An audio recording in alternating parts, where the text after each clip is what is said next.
माननीय क्षेत्र संघ चालक जी, माननीय विभाग संघ चालक जी, उपस्थित संघ के अन्य अधिकारीगण, आत्मीय सज्जन, माता भगिनी, स्व आधारित भारत यह विषय बहुत व्यापक है। उसको पूरा अगर समझना है तो एक व्याख्यान में बात पूरी नहीं होती है और एक व्यक्ति के बोलने से पूरी नहीं होती है। ये तो जानकार और समझदार व्यक्तियों ने, जैसे कहते हैं कि कभी नैमिषारण्य में बैठकर ऋषि मुनियों ने बहुत लंबे समय तक विचार किया और कलयुग के प्रारंभ में भारत के समाज के लिए, राष्ट्र के लिए एक दिशा निश्चित की। उस प्रकार एक अंग्रेजी में जिसको कहते हैं कॉन्क्लेव, कम से कम 10-15 दिन का, ऐसा होने पर इसके सभी पहलुओं पर सम्यक विचार हो सकता है। परंतु न आपके पास इतना समय है, न मेरे पास इतना समय है, और केवल हम नोएडा में बैठकर इसका विचार करें ऐसा नहीं है। पूरा भारत उसका विचार करना, तो पूरे भारत के लोग चाहिए। तो इसके कुछ मूल बातों पर प्रकाश डालना और सामान्य दिशा का निर्देश करना, इतना ही हो सकता है। वही करने का मैं प्रयास करूंगा। स्व आधारित भारत, आजकल इसकी चर्चा चल पड़ी है। पहले इसको आवश्यक माना नहीं जाता था और एक ऐसा भी था कि जो भारत का है वो कुछ काम का नहीं है और भारत का जो था वो तो 1000 साल पुराना है, आज के समय में बिल्कुल उपयोगी नहीं है। और हमको कुछ लेना चाहिए तो दूसरों से ही लेना चाहिए, नकल करनी चाहिए। सब रेडीमेड है, उधर से इधर लाना, उसको करना।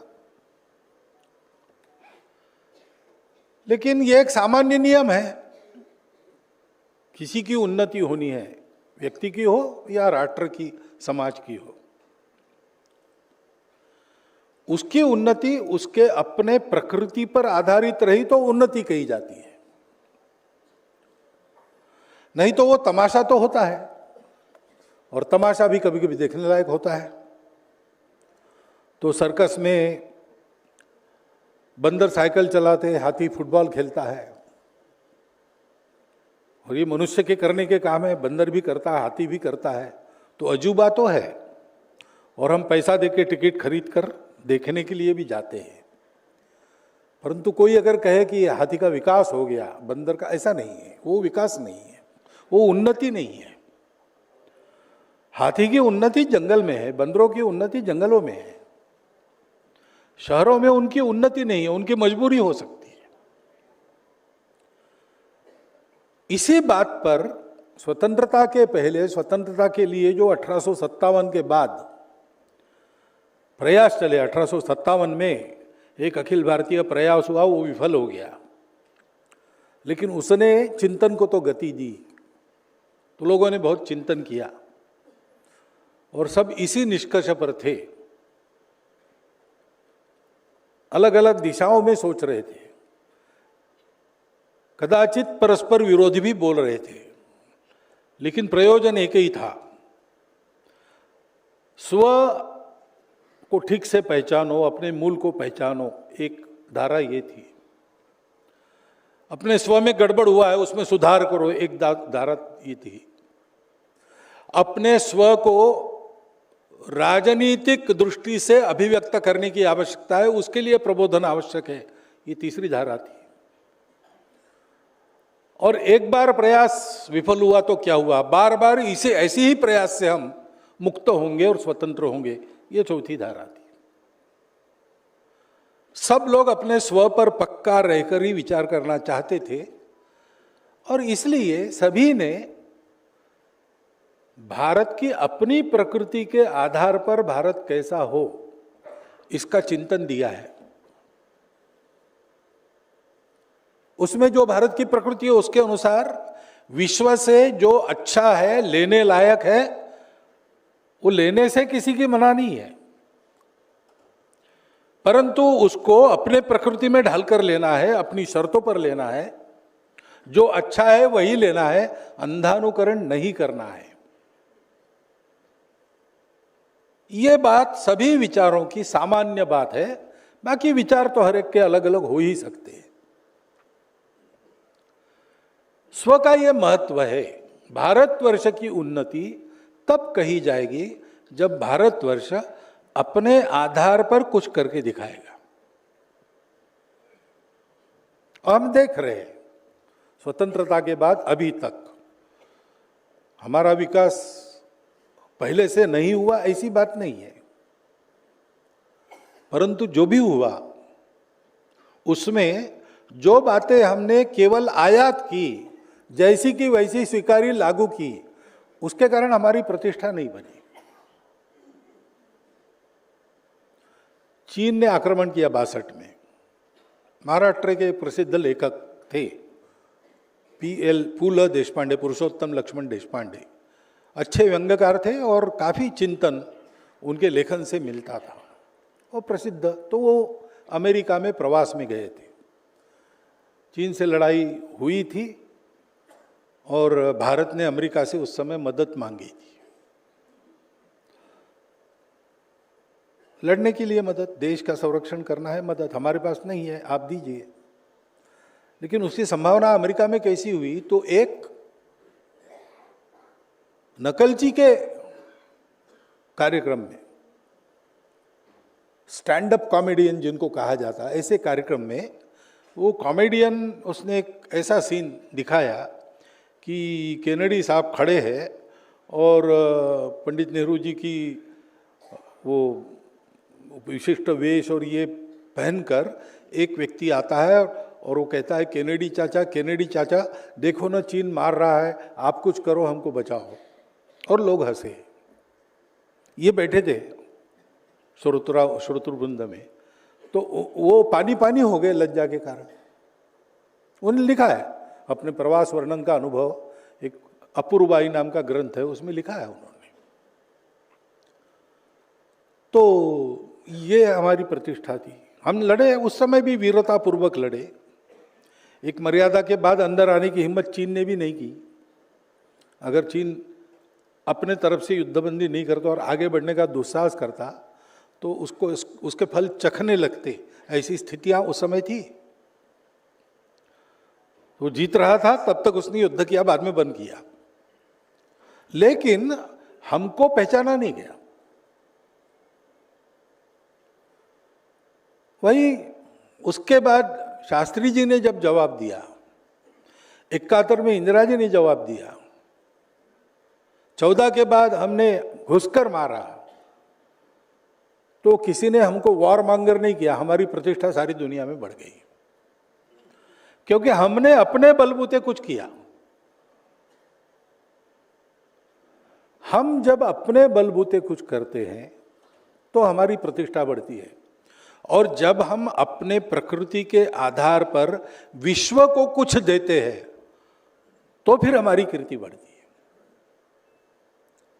स्व का आधार, ये बहुत महत्वपूर्ण बात है, क्योंकि स्व ही प्रगति की प्रेरणा है। हम कौन है ये पहचान गए हम, तो हमारा पराक्रम पुरुषार्थ जागता है, और हम चाहते कि जो हम है उसको शोभा देने वाले आज बने। तो हनुमान जी को जब तक मालूम नहीं था वो कौन है, तब तक वो वहां बैठ गए थे सागर तीर पर, घुटने में मुंडी डालकर। कोई जा नहीं सकता, मैं भी जा नहीं सकता। जाम्बुवान जी ने उनको उनका स्वयं का परिचय दिया, तो केवल उस वर्णन को सुनकर स्मृति जागृत होने पर पर्वताकार हो गए और सागर लांग कर गए, सीता जी का पता लगाया, अशोक वन का विध्वंस किया, लंका को पूरा देख लिया, उसके भेद प्राप्त किए, वहां विभीषण जैसे अपने दोस्त है ये भी पहचान लिया, और रावण के दरबार में खरी खरी राम जी की सुनाई, और राक्षसों के मन में राम के सामर्थ्य की धाक बनाकर वापस आए। जब तक वो परिचय नहीं हुआ था तब तक ये कर्तृत्व नहीं प्रकट हुआ था। स्व पुरुषार्थ की प्रेरणा है, स्व प्रगति का कारक है और स्व ही दिशा दिखाता है कैसे प्रगति होनी चाहिए, क्योंकि दशा हर एक की अलग अलग रहती है। दशा अलग है तो दिशा अलग होती है प्रगति की। पाश्चात्य राष्ट्रों में लोग कम है तो यंत्रों पर ज्यादा जोर रहेगा। हमारे यहां पर प्रचंड जनसंख्या है, हर हाथ को काम देना एक समस्या है, तो हम जितनी सरल सीधी टेक्नोलॉजी लेंगे, ज्यादा रोजगार देने वाला तंत्र लेंगे, उतना हमारे लिए अच्छा है। अमेरिका की नकल करने से यहां नहीं होगा कुछ। तो स्व ही प्रगति के नीति की दिशा निर्धारित करता है और इसलिए स्व आधारित भारत ये आवश्यकता है भारत को बढ़ने के लिए। भारत बढ़ेगा तो हम आप सुखी होंगे। हमारा अपना जीवन खड़ा करने के लिए हम कुछ भी परिश्रम करें, हमको सुख या तो मिलेगा नहीं, मिला तो भी वो स्थायी नहीं होगा। सदैव एक तलवार टंगी रहेगी, कब ये चला जाएगा। कश्मीर के पंडितों ने अपने सुख के लिए कुछ करने की कसर नहीं छोड़ी। अच्छे गुणवान लोग हैं, भले लोग हैं, लेकिन समय रहते समाज की चिंता वैसे नहीं हुई, उसके फल चखने पड़ते हैं।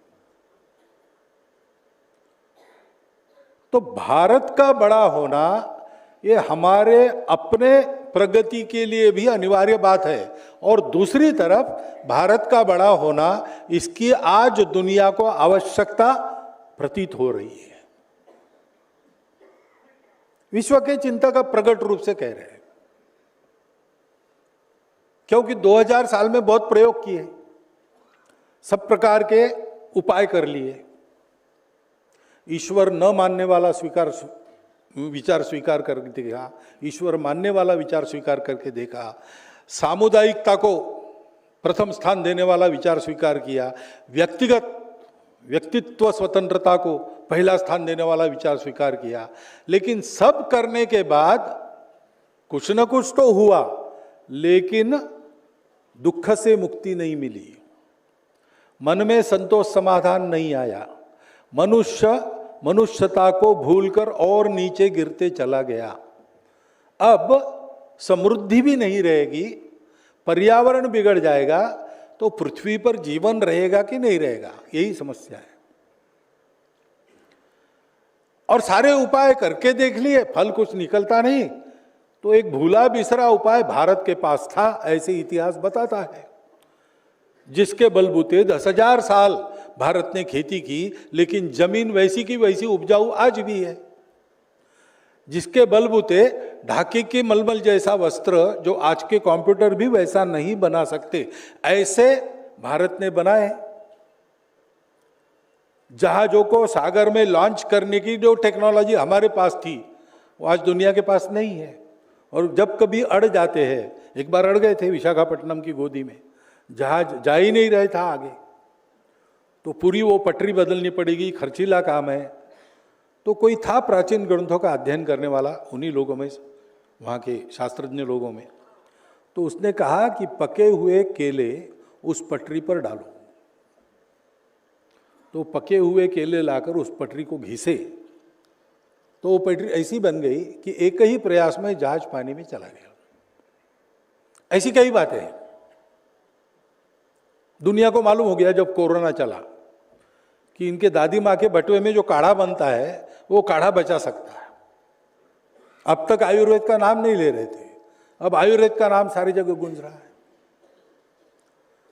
योग को उपेक्षा से देख रहे थे, जादू टोना कहते थे, अब सारी दुनिया 21 जून को योग दिवस मनाती है। ये उनको ध्यान में आ गया है कि भारत के पास है और भारत हमको दे, लेकिन भारत देने लायक बने पहले तो ये होगा। तो भारत के उन्नति की प्रतीक्षा सारी दुनिया कर रही है। और भारत की उन्नति यानी भारत के स्व के आधार पर की हुई उन्नति। वो स्व का आधार ही भारतीय लोगों का पुरुषार्थ जग आएगा। इसका भी अनुभव हम ले रहे हैं।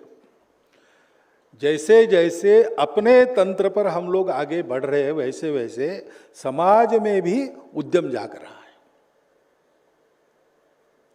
और इसलिए स्व आधारित भारत ये हमारी अपनी, हमारे देश की और संपूर्ण विश्व की आज की आवश्यकता है। लेकिन स्व क्या है भारत का? हर एक राष्ट्र का स्व क्या होता है?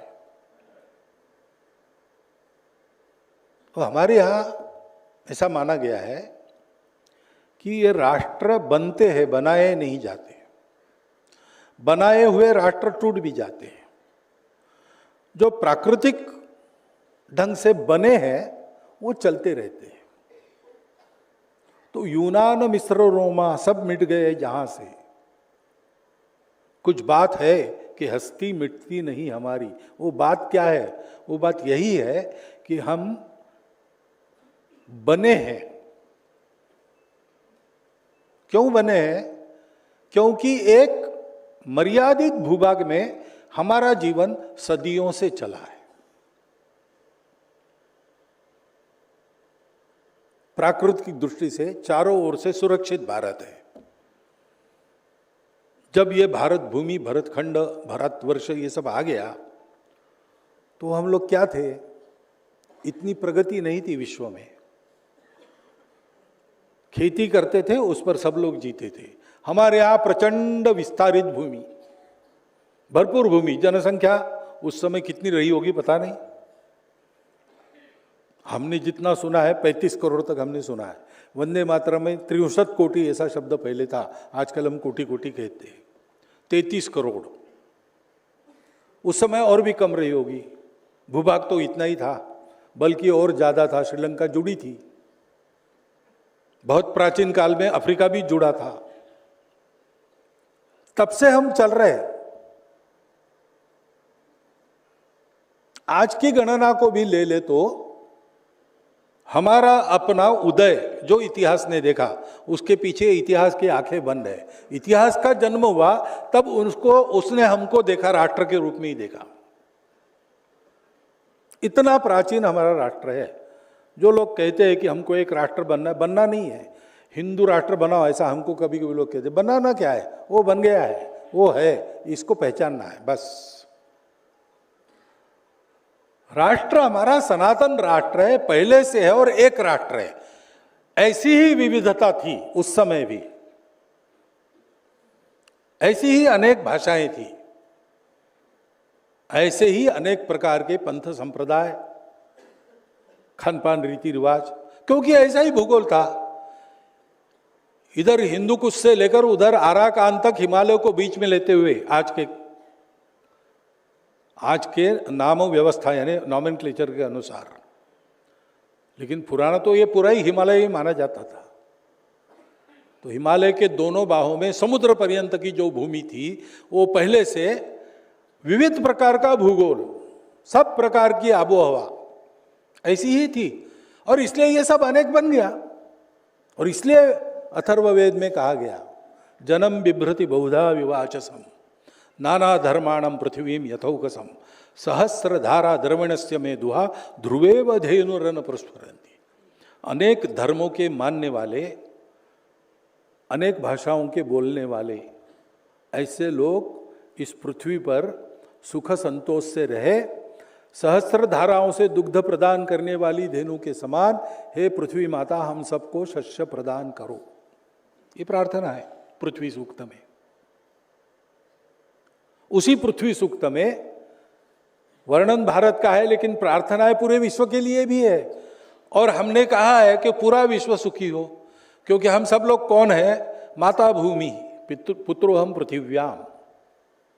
ये जो भूमि है, जो आधार देती है, वो धारण करती है, इसलिए वो भूमा भूमि है। और ये हमारा विस्तार करती है, हमको फैलाती है, विस्तीर्ण है।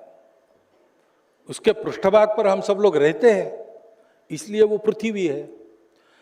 तो हम पुत्र उसके हैं। यहां कोई अलग बाउंड्री, सीमा वगैरह का उल्लेख नहीं है, क्योंकि इतनी समृद्धि थी तो हमको किसी को अलग मानने की जरूरत ही नहीं पड़ी, झगड़ा करने की जरूरत ही नहीं पड़ी। सब लोग खाते हैं। कोई आ गया भूला भटका बाहर से, आना संभव ही नहीं था उस समय, सुरक्षित थे हम, इसलिए युद्ध भी नहीं करने पड़े। और कोई आ गए तो आओ भाई आप भी बसो, आप भी खाओ, इतने सब लोग खा रहे हैं और आप खाओ। भाषा अलग है तो हमारे पहले से बहुत बहुत सारी है, देवी देवता वो भी हमारे यहाँ बहुत सारे हैं। संपूर्ण विविधताओं को स्वीकार कर उसका सम्मान करने वाला, संपूर्ण विश्व के सुख की मंगल कामना करने वाला, सारे विश्व को अपना कुटुंब मानने वाला एक समाज उस समय से यहाँ अपनी सारी विविधताओं को लेकर खड़ा हुआ, और वो विविधताएं आज तक चल रही है, वो स्वभाव आज तक चल रहा है। हमारा स्व वो स्वभाव है, लेकिन आज तक चल रही है यानी कैसे? समय के कितने उतार चढ़ाव आए होंगे, कितने हिम प्रपात, हिम प्रलय हमने देखे, कितनी बाढ़ देखी, कितनी नदियां सूख गई, ये तो चलते रहता है। और पिछले 1000-2000 वर्षों में आक्रमण भी बहुत हुए। महाभारत काल में कालयवन का उल्लेख मिलता है। यहाँ के राजाओं ने अपने राजनीतिक स्वार्थ के लिए उसको प्रश्रय दिया है देश में, ये तब से चल रहा है, ये भी हुआ है। और शकहूण, यवन, कुषाण, इस्लाम, ब्रिटिश, ये सब लोग आए, पोर्तुगीज, कौन नहीं आया, सब ने आक्रमण किया। लेकिन ये सब पचाकर आज फिर से हम खड़े हैं उसी स्व के आधार पर, क्योंकि हमारी शक्ति थी। वो शक्ति क्यों थी? हम संगठित थे। विविधताओं को स्वीकार करके एक बनकर चलना, अलग अलग सब है, मत भी विचार भी अलग अलग है, फिर भी समानो मंत्र समिति समानी, समानम मन सह चित्तमेषाम। विनोबा जी कहते कि इस मंत्र में सर्वत्र सम है, समानो मंत्र समिति समानी, समानम मन, लेकिन चित्त जब आता है तब सह कहा है, क्योंकि ऋग्वेदकार जानते थे कि चित्त सबके एक नहीं हो सकती, हर एक का अपना चित्त होता है, अपनी पृष्ठभूमि है, अपना जीवन है, उसका अपना अनुभव है, उसके अनुसार चित्त मानस बनता है। उसको एक करने की झंझट नहीं करनी चाहिए, वो होने वाला नहीं, क्योंकि वो प्रकृति विरुद्ध है। लेकिन एक बात हो सकती है कि अपने अलग अलग चित्तों को लेकर हम सब लोग मिलके चलेंगे, ये हम तय कर सकते हैं। है हमारे आजकल उसको प्रजातंत्र कहते हैं। I do not agree with you, but I will defend your right to differ with my life. तुम्हारे अलग मत को मैं नहीं मानता, मेरा मत अलग है, लेकिन अपने अलग मत रखने का तुम्हारा जो अधिकार है उसके बचाव में मैं प्राणपण से लड़ूंगा। ये जो बात है वही सचित्त है कि ये होता है, उसको हमने स्वीकार किया। और रहे अलग अलग मत कुछ भी, हम टूट कर नहीं चलेंगे, हम एक होकर ही चलेंगे। और इसका आधार क्या है? इसका आधार ये सांस्कृतिक प्रयोजन है। विविधता में एकता नहीं, एकता की ही विविधता, इस सत्य को हमारे पूर्वजों ने पहचाना। एकम सत विप्राह बहुधा वदंती, अलग अलग रास्ते होते हैं, वो सब एक ही जगह जाते, ये भी उन्होंने पहचाना। और इसलिए मिलकर चलो, समन्वय से चलो, सारी दुनिया को इस आधार पर जोड़ो, क्योंकि सारी दुनिया को पता चलना चाहिए अस्तित्व में एकता है, विविधता उसी का आविष्कार है। तो इसलिए हमारे लिए एक प्रयोजन बन गया। विवेकानंद कहते थे हर एक राष्ट्र का अपना एक प्रयोजन होता है, उसके लिए उसका उदय होता है, वो प्रयोजन समाप्त होते वो विलीन हो जाता है। भारत का प्रयोजन अक्षय है, उसकी विश्व जब तक है तब तक आवश्यकता पड़ने वाली है। वो प्रयोजन क्या है? यही जो है सबको जोड़ने वाला, सबका एक समन्वित व्यवहार उत्पन्न करके सबको उन्नत करने वाला धर्म है। धर्म यानी पूजा और खानपान नहीं, धारणा धर्म इत्याहु। अभ्युदय निश्रेयस सिद्धि स धर्मा। कर्तव्य भी धर्म है और स्वभाव भी धर्म है। सबको जोड़ना, सबको उन्नत करना, सर्वेपि सुखिनः सन्तु, ये करने के लिए समाज को भौतिक सुख और पारलौकिक सुख दोनों की साधना करनी पड़ेगी। वो दोनों की साधना उत्तम रूप से करवाने वाला और जिसका जैसा स्वभाव है उसको समझते हुए प्रत्येक का विश्व के प्रति, राष्ट्र के प्रति, समाज के प्रति, अपने गांव के प्रति, अपने परिवार के प्रति व्यक्तिगत रूप से कर्तव्य निर्धारित करने वाला वो धर्म है। भारतवर्ष धर्म प्राण देश है। दुनिया को समय समय पर दुनिया का खोया हुआ संतुलन वापस लाने वाला, दुनिया की अतिवादिता को हटाने वाला, दुनिया को सुखी सुंदर दुनिया बनाने वाला, सबकी उन्नति करने वाला, तमस से प्रकाश की ओर ले जाने वाला, मर्त्य जीवन से अमरत्व की ओर ले जाने वाला, ऐसा जो होता है तत्व अनुशासन, वो धर्म है। वो धर्म सारी दुनिया को देना। और इसलिए संविधान सभा में डॉक्टर अंबेडकर साहब ने भी ये कहा, संविधान देते समय उनके 2 भाषण हैं, बहुत पढ़ने लायक है, वास्तव में हमारे लिए एक निर्देश है वो। उसमें उन्होंने कहा कि राजनीतिक स्वतंत्रता और आर्थिक स्वतंत्रता को प्रावधान तो हमने कर दिया, लेकिन और समता का, लेकिन सामाजिक समता जब तक नहीं आती तब तक ये होता नहीं। लिबर्टी, इक्वालिटी, फ्रैटर्निटी, ये फ्रांस के राज्य क्रांति की तत्वत्रयी है। उससे मैंने स्वातंत्र्य, समता, बंधुता नहीं ली, मैंने तथागत बुद्ध के तत्वज्ञान से इसको लिया है। भारत की मिट्टी में से वो मुझे मिला है। दुनिया में स्वतंत्रता और समता एक साथ कभी आती नहीं। स्वातंत्र्य आना है तो समता नहीं रहती, और समता लाना है तो स्वतंत्रता को संकुचित करना पड़ता है। दोनों एक साथ मिले, इसका एक ही प्रावधान हो सकता है, बंधुता चाहिए, और बंधुभाव को ही मैं धर्म कहता हूं। वास्तव में वही है। धर्म एक सत्य पर आधारित है कि सारा विश्व एक है। परमात्मा कहो, आत्मा कहो, या ये भी न कहो, दूसरा कुछ कहो, उसको जड़ मानो, चेतन मानो, लेकिन एक तत्व है। उसी से शब्द आया है आत्मीयता। आत्मीयता यानी अपनापन। अयम निज परो वेति गणनाम लघु चेतसाम उदार चरिता नाम तो वसुधैव कुटुंबकम। ये जो अपनापन है वही धर्म है। वो धर्म सारी दुनिया को। आज देखिए आप दुनिया में जो कुछ चल रहा है उसके मूल में क्या है? अपनापन नहीं है, यही बात है। अपनापन नहीं है, इसलिए मेरा स्वार्थ पूरा होना चाहिए। मेरे स्वार्थों को पूरा करने के लिए तुमको मिट जाना चाहिए। तुम नहीं मिटते हो तो मैं मिटाऊंगा। तुम अलग दिखते हो इसलिए तुम हमारे नहीं हो, इसलिए हम तुमसे उपयोग कर सकते, तुम्हारा तो उपयोग कर लेंगे, कुछ हमारे काम के नहीं तो उपेक्षा करेंगे, और आड़े आते हो तो मार देंगे। सारे विश्व की अशांति का, कलह का, नैतिक अधःपात का मूल यहीं पर है, स्वार्थ और भेद। और दुर्भाग्य से भारतवर्ष भी पिछले 2000 वर्षों से, कही है कब से पता नहीं, लेकिन धीरे धीरे इसी से ग्रसित हो गया। उससे बाहर आकर अपना जो मूल स्वत्व है, परोपकार, सेवा, निस्वार्थ बुद्धि, और घट घट में राम है, सब हमारे है, कोई हमारे लिए पराया नहीं, इस पर आधारित एक रचना खड़ी करना।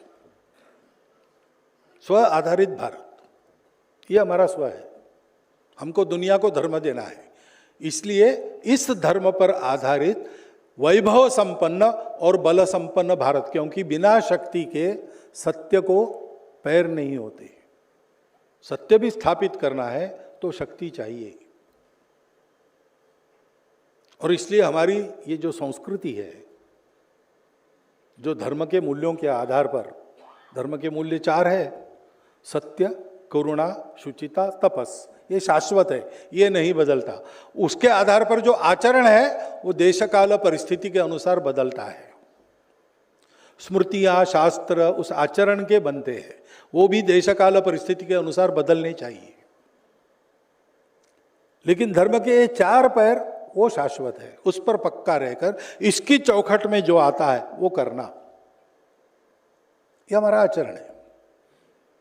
उस धर्म को देना है तो उस धर्म को पहले हमें जागरूक करना पड़ेगा। लेकिन सारे विश्व को उसके आधारित तंत्र का बोध देने के लिए भारतवर्ष को उसके आधार पर खड़ा होना पड़ेगा। ये हमारा स्व है। और उस पर आधारित भारत यानी क्या? तो भारत एक समाज है, एक राष्ट्र है।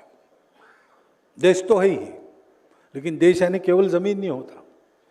देश यानी भूमि, वो तो है ही, लेकिन उसके साथ जल, जल, जंगल, जानवर, यानी वहाँ की मानवता, वहाँ का बाकी जगत। आज की भाषा में, अंग्रेजी में कहे तो ह्यूमैनिटी, बायोडाइवर्सिटी और इकोलॉजी, पूरा मिलके जीवन बनता है। जीवन मेरा अकेले का नहीं होता, जीवन मेरे परिवार का भी होता है, मेरे जीवन का अटूट हिस्सा है। मेरे जीवन को बनाने वाला वही है। परिवार जिस प्रदेश में, गांव में, जनपद में है, वहां का परिणाम लेके बनता है। वो जनपद अपने देश का परिणाम लेके बनता है। और इसलिए जन यानी लोगों का जमावड़ा नहीं। जब अनेक लोग, अनेक प्रकार के लोग एक समान गंतव्य लेकर इकट्ठा आते हैं और उसके लिए जीते हैं, तब वो समाज कहलाता है। हमारे सामने समान गंतव्य है क्या? है। आज की हमारी स्थिति में भी सुप्त है या प्रकट है, वो बात अलग है।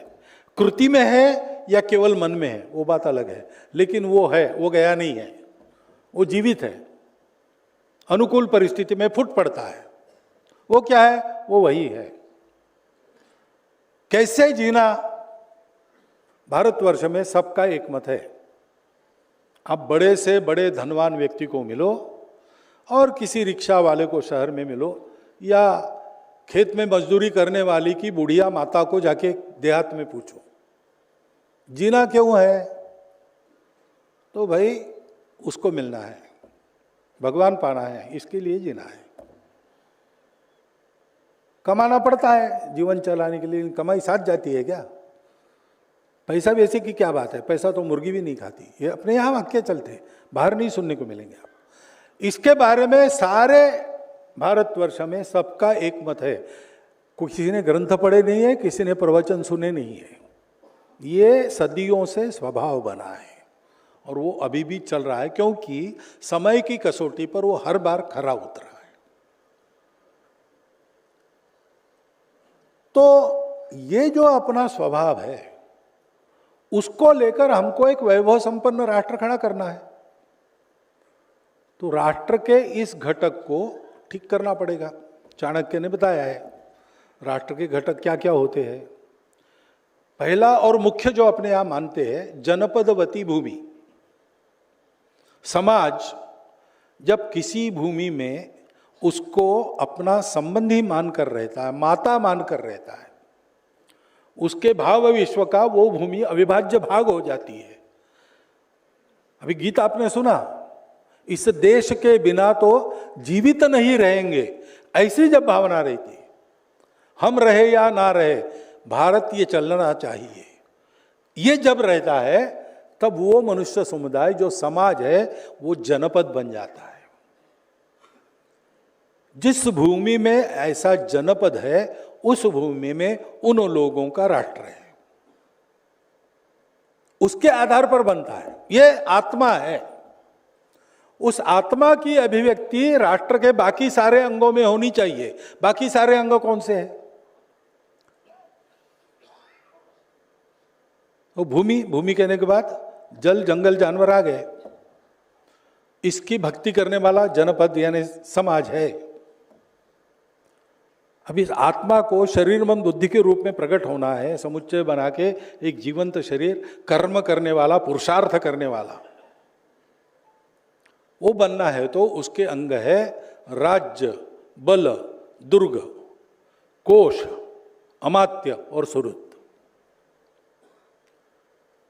इसकी एक व्यवस्था है, वो व्यवस्था करनी चाहिए, उस व्यवस्था को चलना चाहिए, उस व्यवस्था ने इस सारे को व्यवस्थित चलाना चाहिए। उसका नाम, उस व्यवस्था का नाम है राज्य। पहले राजा थे, आज प्रजातंत्र है, लेकिन ये राज्य है। शासन, प्रशासन, कार्यपालिका, न्यायपालिका, और भी समय समय पर दूसरे स्तंभ आते हैं। ये सब जो है वो राज्य है। उस राज्य को चलाने की दंड शक्ति देने वाला उसका बल है। सारे फोर्सेस, होमगार्ड से लेकर तो सीमा पर खड़े अपने सैनिक तक, गुप्तचरी करने वाले एजेंसियों तक, सब इस देश को सुरक्षित रखने के लिए, इस देश में व्यवस्था बनाकर रखने के लिए जो कुछ चलता है वो है बल। और इस बल के आधार पर सब प्रकार की सुरक्षा निर्माण करने के लिए जो कुछ हुआ है वो है दुर्ग। दुर्ग यानी किला। पहले किले बनते थे, अब किले तो बनते ही है, तारबंदी होती है, फोर्टिफिकेशन होता है, बंकर्स बनती है, ये सब होता है। लेकिन उसके साथ साथ हर एक जीवन के पहलू का तंत्र है, जिससे हम कहते हैं खाद्य सुरक्षा, खाद्यान्न सुरक्षा, हम कहते हैं आर्थिक सुरक्षा, सीमा सुरक्षा, सब प्रकार की सुरक्षा, अंतर्गत और बाह्य, ये बल है, दुर्ग है। फिर समाज का भौतिक जीवन तो चलता है अर्थ काम के चारों ओर। समाज का पेट भरना चाहिए, समाज को काम मिलना चाहिए, समाज को रोटी, कपड़ा, मकान, स्वास्थ्य, शिक्षा, अतिथि सत्कार, ये मूलभूत गृहस्थ की आवश्यकताएं पूर्ण होनी चाहिए, उसके आधार पर चलता है। तो उसके लिए काम पुरुषार्थ है, और ये चल सके इसलिए साधन संपन्नता देने वाला अर्थ पुरुषार्थ है। ये दोनों आते हैं कोश में। तो देश की अर्थनीति, दंड नीति और वार्ता आती है राज्य बल दुर्ग में, और अर्थनीति आती है, ये दोनों अर्थ काम पुरुषार्थ सिद्ध करने वाली। और इसको अच्छा चलाने वाले अमात्य चाहिए। समाज अगर ठीक है, अमात्य भी ठीक रहते हैं। और विश्व में अपनी मित्रता चाहिए, अधिकाधिक मित्र जोड़ो, सुहृद। इस सारे तंत्र को, यह सब जगह है, ऐसा ही है, परंतु इसको अपने दृष्टि से खड़ा करना। जैसे एक उदाहरण देता हूं, एक अमेरिका के एम्बेसडर हमको मिले, आके मिले, इसलिए बाद में उनको बहुत झेलना पड़ा और छोड़ भी दिया उन्होंने। लेकिन मिले तब वो हमको बताने लगे कि अमेरिका और भारत नेचुरल फ्रेंड्स है। कहा बिल्कुल है, भारत को सबको अपना फ्रेंड मानता ही है।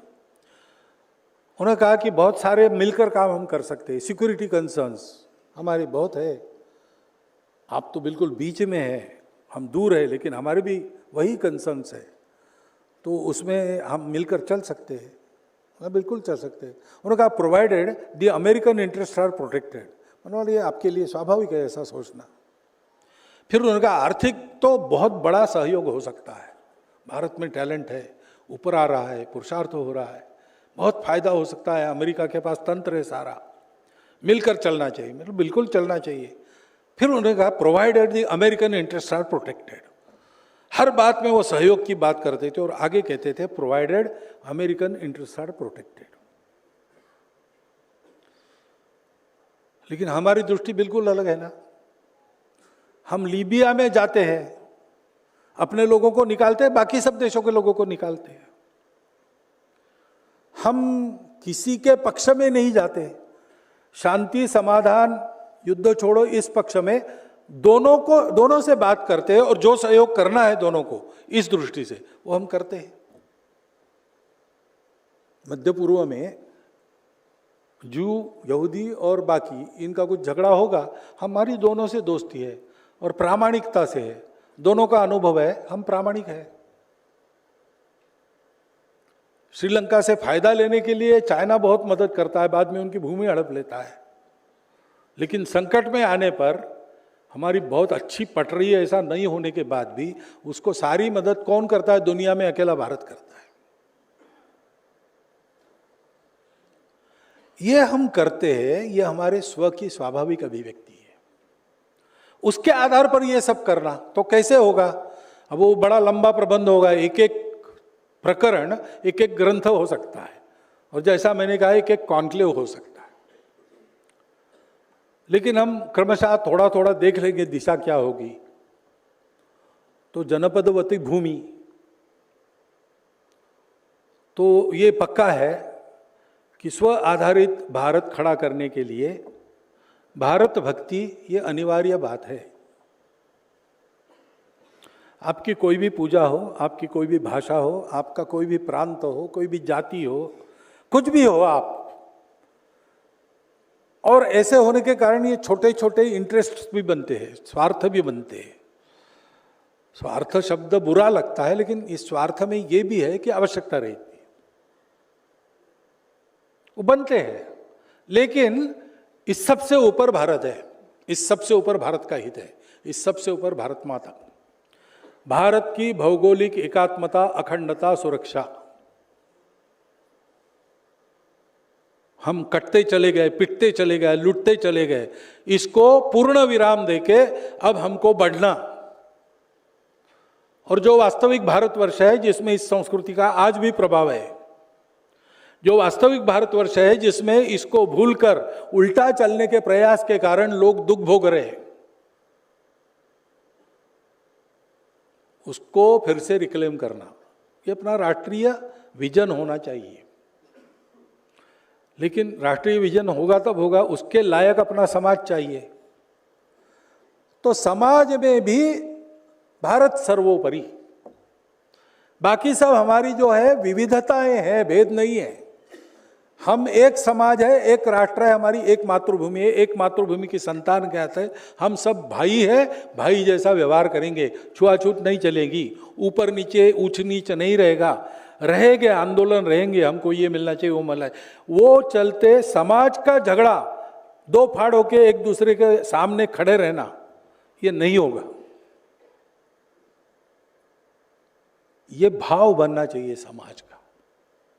जनपदवती भूमि में ये सबसे पहली महत्व की बात है, इसको करना, और ये समाज में करना है तो सरकार इतना कर सकती है, शासन प्रशासन कार्यपालिका न्यायपालिका इसके विपरीत न जाए, बने उतना इसके अनुकूल अपना हाथ लगाए।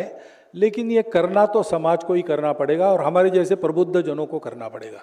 हमको इस प्रकाश में आज की सारी अपनी समस्याओं को देखना पड़ेगा और उसके बारे में जनमत उसी प्रकाश में बनाना पड़ेगा, क्योंकि हमारी सारी समस्याओं का फिर से वही इलाज है, सद्भावना, दूसरा नहीं है।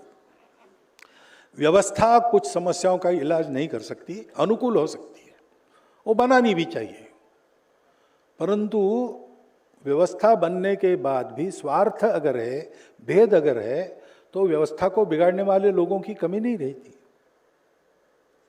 ये स्वार्थ और भेद हमारे मन से चला जाए और हम लोग सद्भावना से ही एक दूसरे का विचार करें। ये जब करेंगे तब ये सारी समस्याएं अंतर्धान हो जाएंगी। उस सद्भावना के आधार पर सबके लिए अच्छा लगे ऐसा रास्ता हम ढूंढ लेंगे। इतनी ही हमारी समृद्धि है, इतना हमारा पुरुषार्थ है, ये हम कर सकते हैं, लेकिन उस सद्भावना को लाना पड़ेगा। देशभक्ति सर्वोपरि, एक माता के पुत्र, हम सहोदर भाई है, वो भाईचारा, सद्भाव, बंधुभाव, और सामाजिक जीवन का एक अनुशासन है। वो अनुशासन, उसको हमारे संविधान कानून में भी बनाया है, उसमें भी बताया है, और कुछ हमारे संस्कारों से चलता आ रहा है। उसका पूर्ण पालन करना, ऐसा जब समाज बनता है तो उसको कहते हैं स्वतंत्र देश का देशभक्ति वाला समाज। भगिनी निवेदिता ने कहा है, कि नागरिक और सामाजिक अनुशासन पालन करना ये स्वतंत्र देश में रोज प्रकट होने वाली देशभक्ति है। जब हम स्वतंत्र नहीं थे तो परकीयों के विरुद्ध आंदोलन करना, हर मार्ग से उनको निकाल देने का प्रयास करना, ये देशभक्ति थी, आवश्यक ही थी, हमने की। अब स्वतंत्र हो गए, अब क्या करना, अब तो कोई शत्रु है नहीं, सब अपने हैं। तो उस अपनत्व के आधार पर परस्पर व्यवहार में और स्वतंत्र देश के तंत्र के अधीन, तंत्र ने बताए हुए अनुशासन, उसका पालन करना, उसमें आंदोलन करना मान्य है तो आंदोलन करेंगे, लेकिन सार्वजनिक संपत्ति का विध्वंस नहीं करेंगे। ये सब संस्कारों की बात है। सरकारें इसके अनुकूल हो सकती है, अनुकूल नियम बना सकती है, लेकिन पालन करना, करवाना और स्वभाव बनाना ये हम लोगों का काम है, समाज के प्रबुद्ध वर्ग का काम है, महाजनों का काम है। लोग ये सब विद्वत्ता नहीं जानते। महाजनों ये न गतस्स पंथा, ऐसा है। यद्यदाचरति श्रेष्ठ तत्तदेवेतरो जनः स यत् प्रमाणं कुरुते लोकस्तदनुवर्तते। नेताओं सहित सबका ये काम है समाज में इस आचरण का पुरस्कार करे, इसके विपरीत आचरण को शब्द से, कृति से, विचार से बिल्कुल प्रोत्साहन न दे, करना पड़ेगा। फिर दूसरी बात आती है राज्य, बल, दुर्ग, शासन, प्रशासन, न्यायपालिका, कार्यपालिका। भारत के इस स्व को समझकर नियम बने, आचरण बने। तंत्र रुखा नहीं होता है, रुखा होना नहीं चाहिए। समाज से अपनेपन का व्यवहार होना चाहिए। लेकिन जो तंत्र बना अपने देश में स्वतंत्रता के पहले अंग्रेजों ने बनाया, आज का तंत्र पहली बार, आधुनिक तंत्र वही था, उन्होंने बनाया। लेकिन वो तंत्र उन्हें क्यों बनाया? भारतवर्ष को चलाने के लिए बनाया, भारतवर्ष को विकसित करने के लिए बनाया। उनको रेवेन्यू चाहिए था, उनको यहाँ का माल चाहिए था। माल चाहिए तो जनता सामान्य अवस्था में रहनी चाहिए, असंतुष्ट नहीं रहनी चाहिए, कानून व्यवस्था बनी रहनी चाहिए और कुछ यातायात के साधन आदि विकास होना चाहिए। उनके रेवेन्यूज, भारत की संपत्ति को प्राप्त करने के लिए, भारत पर वर्चस्व बनाए रखने के लिए जितना आवश्यक था उतना उन्होंने किया, और इसके लिए भारत की जनता बटी रहे ताकि एक होकर कुछ कर न सके, इसके भी प्रावधान उस तंत्र में है। वो हमने अभी तक बदले नहीं। न हमने ये प्रजा को चलाने वाला तंत्र बदलकर प्रजा के पालन करने वाला तंत्र खड़ा किया। पूरी तरह नहीं हुआ, अभी प्रयास चल रहे हैं, होगा, लेकिन ये करना पड़ेगा। नहीं तो हमारे साथी थे, अभी कुछ महीने पहले गुजर गए। जाने के पहले एक बार मैं उनको घर गया था, यानी वो बीमार वगैरह नहीं थे, अचानक चले गए। तो ऐसे सामान्य रूप से चाय पीने के लिए गपशप चली। तो कहाँ से आ रहे हैं? तो बोले आज मैं मेरे पेंशन का चेक लेके आया, इस महीने की पेंशन मुझे प्राप्त हो गई। बोला अच्छा है, इसमें बड़ी बात कौन सी, आप तो हर महीने लेते होंगे। बोले पिछले महीने की नहीं मिली। बोला क्यों नहीं मिला? तो बोले मुझे ये क्वेरी आई है ऑफिस की ओर से कि इस महीने आप जीवित है, इसका सर्टिफिकेट आपने दिया है, आपको हमने इस महीने की पेंशन भेजी है, पिछले महीने आप जीवित थे, इसका सर्टिफिकेट नहीं है। प्रत्यक्ष मैंने सुना है, वो अतिशयोक्ति तो नहीं करेंगे। अब ये अगर बेरुखी हो तो कैसे वो जनाभिमुख बनेगा? सब जगह ऐसा नहीं है। बहुत से प्रशासकीय अधिकारी आज घुल मिलकर और वास्तव में जनहित का काम कर रहे, लेकिन तंत्र में कुछ गड़बड़ है, ऐसा सुनता हूं। बहुत साल पहले की बात है, वो अभी चल रहा होगा तो बड़ी मुश्किल है। एक सज्जन आए केरल से, अटल बिहारी वाजपेयी को मिलना। अटल जी तब थे, राज्य में बीजेपी वगैरह नहीं थी, कुछ बीजेपी थी नहीं, जनसंघ कभी सत्ता में आ गया, इसका सपना भी कोई देख नहीं सकता था। लेकिन अटल जी एक जुझारू सांसद के रूप में प्रसिद्ध थे। तो बीजेपी वहाँ जनसंघ के ऑफिस में गए, उन्होंने हमारे ऑफिस में भेज दिया, क्यों भेजा पता नहीं। मैं नागपुर में प्रचारक था, वो आए दोपहर। मैं पुलिस ऑफिसर हूँ केरल का, यहाँ पर इनकम टैक्स ट्रेनिंग कॉलेज है, उसमें डेपुटेशन के लिए ट्रेनिंग के लिए आया हूँ, मुझे अटल जी से मिलना है। मैंने बोला भाई वो ऑफिस ये नहीं है, जनसंघ में गया था, उन्होंने कहा कि उधर से जाओ। मैंने बोला क्या काम क्या है आपको इतना? तो उन्होंने कहा देखो मैं केरल का हूँ, केरल में हम सब लोग लुंगी पहनते हैं, ऑफिस में वगैरह भी। यानी पहले तो ऐसा भी होता था कोट टाई पहन के नीचे लुंगी, ऐसा भी होता था, क्योंकि वो सामान्य और भद्र वेश है वहाँ का, और वहाँ की हवा में वही अनुकूल है। अब मैं वहाँ से नागपुर आया तो कोई ज़्यादा फर्क नहीं गर्मी में, लेकिन मैं क्लास में बैठा पहले दिन तो इंस्ट्रक्टर ने मुझे कहा अंत में कि आप वो ड्रेस यहाँ नहीं चलेगा, आप कोड के अनुसार ड्रेस पहन के आइए। मुझे लगा यहाँ ठीक है, नागपुर में कोई लुंगी पहनना आम बात नहीं है, वो तो घर में पहनते, बाहर नहीं पहनते। तो मैं खादी भंडार में गया, कुर्ता पैजामा वगैरह सब लेके वो पहन के गया। तो उसने कहा आपने कल सुना नहीं? सुना, पहन के आए हो ना बदल के। वो नहीं, अपने कोड में जो है वो कोड क्या है? कोड है सूट बूट टाई। अब नागपुर की गर्मी में इस वेश में अगर आप बैठेंगे तो आपका वैसे ही उबल उबल कर आलू बन जाएगा। लेकिन ये लागू है। अभी इंग्लैंड में ठीक है, वहाँ ठंडी ऐसे रहती है, जाड़ा ऐसे रहता है कि ये सब पहनना पड़ता है। हम लोग यहाँ भी जाड़े में पहनते ही है ना, लेकिन गर्मी में ये भारत का वेश भारत के हवा के लिए अनुकूल है। हमारे अधिकारियों को ये नहीं हो सकता। मैंने ऐसा भी सुना कि ड्रिंकिंग एटिकेट सिखाते हैं। ठीक है, विदेशों में जिनको जाना पड़ता है उनको आपने ट्रेन किया, आप लो मत, लेकिन आप समझो कि ऐसे ऐसे रिवाज है, ठीक है। लेकिन कोई एक चंद्रपुर गढ़चिरौली जैसा डिस्ट्रिक्ट संभालने वाला, उसको क्या ये आवश्यकता है क्या? हमारे यहाँ भद्र नहीं माना जाता। तो तंत्र जो है उसको भारत के स्व के आधार पर पुनर्रचना की आवश्यकता है। इतना ही उसमें करने पड़ेगा, बाकी सब है। जो हमारे शासक है, प्रशासन में व्यक्ति है, कार्यपालिका न्यायपालिका में व्यक्ति है, उनको थोड़ा जानना है बस भारत क्या है, भारत का स्व क्या है, हर एक विषय पर हमारी दृष्टि क्या है, ये जानकर उनको करना है। मन उनका ऐसा ही है, जानकारी में कम ज्यादा है, उसके परिणाम होते हैं। वो जानकारी बढ़ जाए तो काम हो जाएगा। लेकिन तंत्र जो बनाया है उसको धीरे धीरे बदलना चाहिए, वो हो रहा है, करना पड़ेगा पूरा। फिर दूसरी बात आती है कि समाज की व्यवस्था, अर्थ काम, तो उसकी नीति भी हमको अपना मॉडल अपने दृष्टि से बनाना पड़ेगा। हमारी दृष्टि कैसे है अर्थ के बारे में? डिमांड क्रिएट करो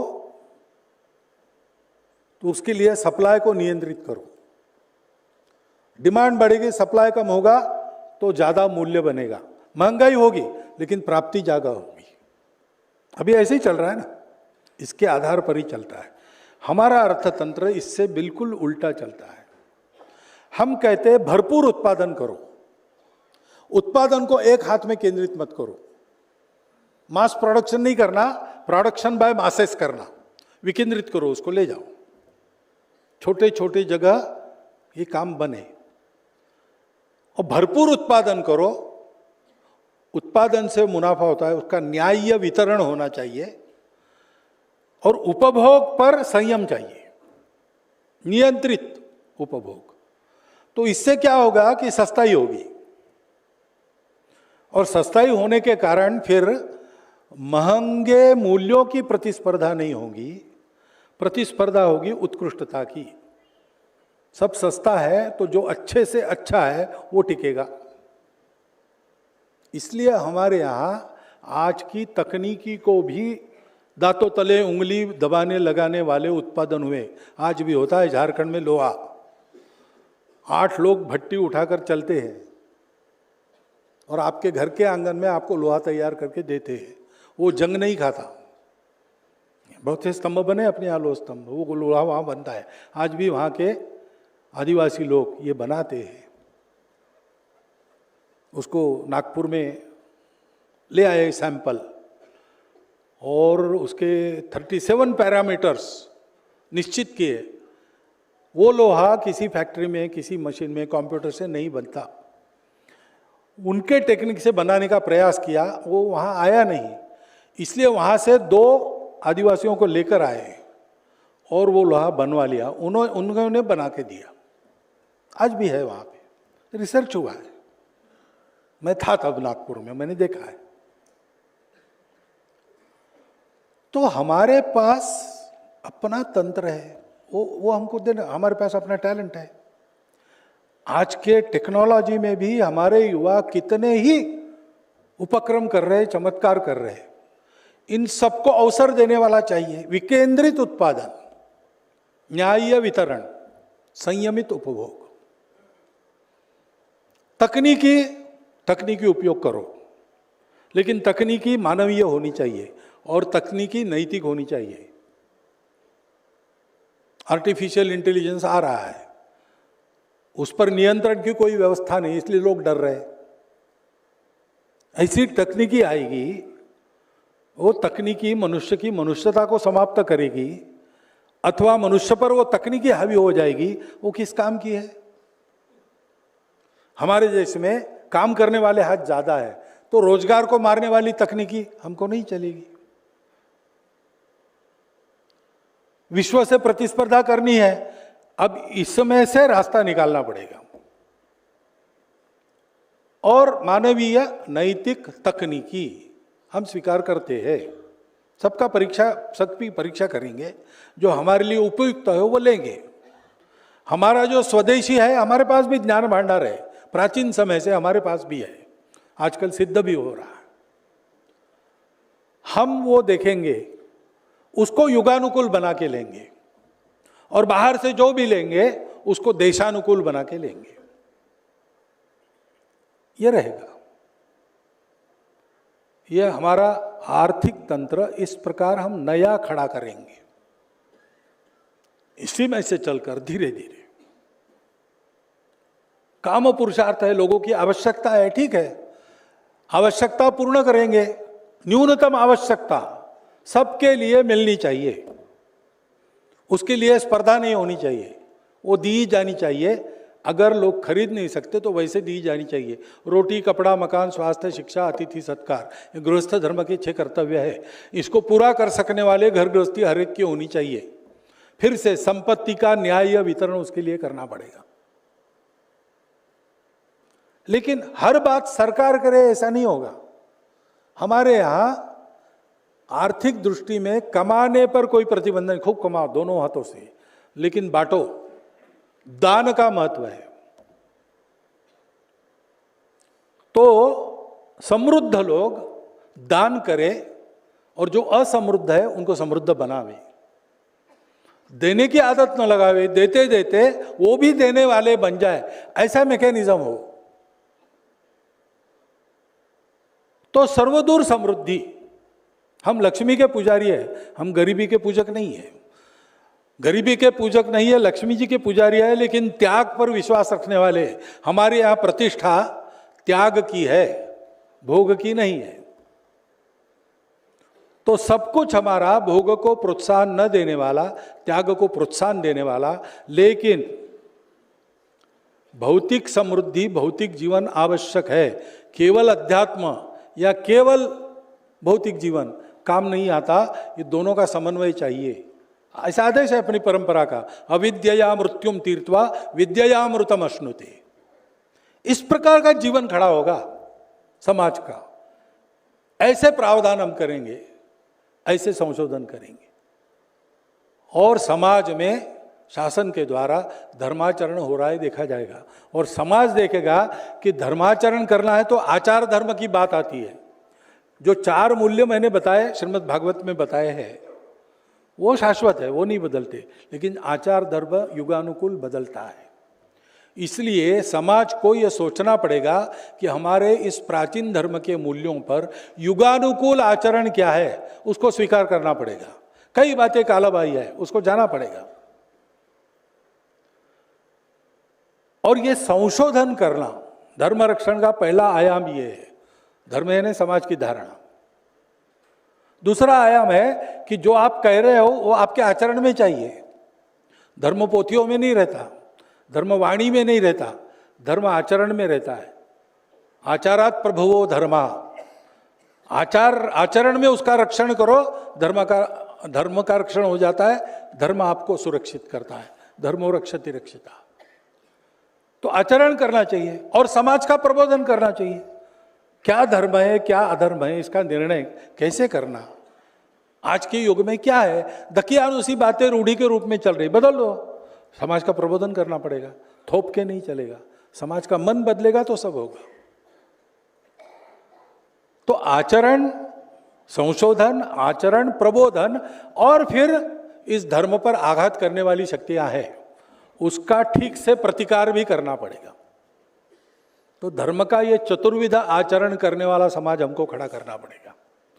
प्रतिकार करने वाले योद्धा भी खड़े करने पड़ेंगे, संशोधन करने वाले सुधारक भी खड़े करने पड़ेंगे, आचरण का उदाहरण सबको रखना पड़ेगा, और प्रबोधन का काम करने वाले प्रबोधनकार भी खड़े करने पड़ेंगे।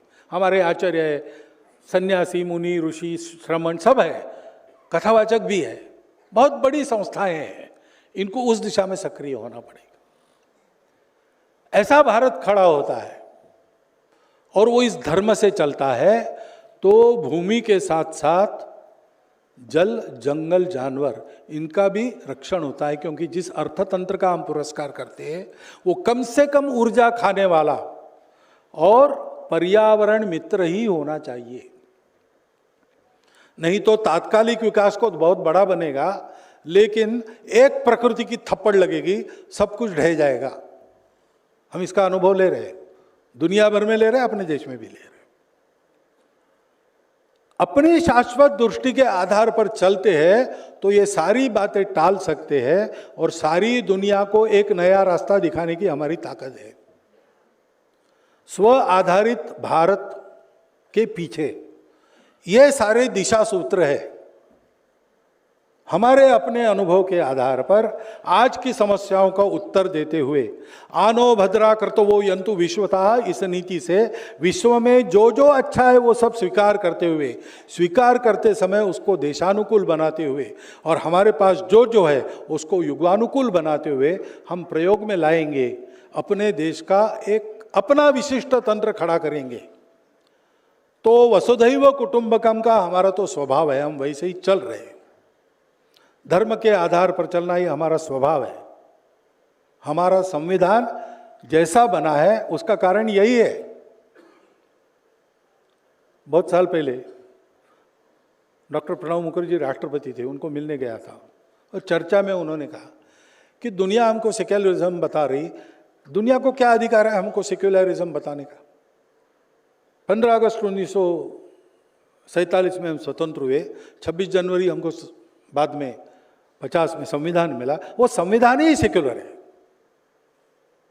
फिर 1 मिनट रुके और फिर उन्होंने कहा ये नहीं कि हम संविधान के कारण सेक्युलर है, हमारे संविधान बनाने वाले पूर्वज स्वयं सेक्युलर माइंडसेट के थे, इसलिए ऐसा हुआ। फिर आधा मिनट रुके, फिर उन्होंने कहा उन पूर्वजों से हमारा सेक्युलरिज्म शुरू हुआ, ऐसा भी नहीं है। हमारी 5000 साल पूर्व की प्राचीन परंपरा हमको यही सिखाती है। तो विश्व में जो कुछ अभिप्रेत है, अच्छा माना जाता है, कम से कम बोलने में लोग उसको अच्छा कहते हैं, उसका प्रामाणिक आचरण भारत ही करके दिखाता है। भारत का ये स्वभाव है और इसलिए इस तंत्र को खड़ा करके हम जब अपना देश खड़ा करेंगे, उसको बल संपन्न, शक्ति संपन्न बनाएंगे, तो हम किसी पर थोपेंगे नहीं, हम सबके सामने उदाहरण रखेंगे। और अपने मार्ग को चूक गई लड़खड़ाती दुनिया हमको देखकर अपना वैसा तंत्र अपने प्रकृति के आधार पर बनाएंगी और संपूर्ण विश्व में बंधुभाव रूपी धर्म सर्वव्याप्त हो जाएगा। तब अपने अपने वैशिष्ट्य पर खड़ा होकर सब राष्ट्र आपस में लड़ाई झगड़ा नहीं करेंगे, सारे विश्व के जीवन को समृद्ध बनाने वाला अपना अपना योगदान अर्पित करेंगे। उस विश्व का स्वप्न देखने वाला भारत खड़ा करने का दायित्व आज के हम लोगों के सामने और हमारे बाद आने वाली 2 पीढ़ियों के सामने है। उसके लिए हम तैयार हो जाए, ये सारा अध्ययन चिंतन करके भारत अपना विशिष्ट रास्ता बनाए और समय समय पर लड़खड़ाती दुनिया को संतुलन देने वाला, नई सुख सुंदर शांतियुक्त दुनिया ऐसे उत्पन्न करने वाला विश्वगुरु भारत खड़ा करे, ये अपना कर्तव्य है। इसलिए बहुत थोड़े में बहुत व्यापक विषय का कुछ दिशा निर्देश करने का मेरे बुद्धि के अनुसार मैंने प्रयत्न किया है। चूक भूल लेना देना ऐसा कहता हूँ, और इतने समय तक आपने मेरी बात सुन ली, इसलिए आपका धन्यवाद करता हुआ मेरे शब्दों को विराम देता हूँ।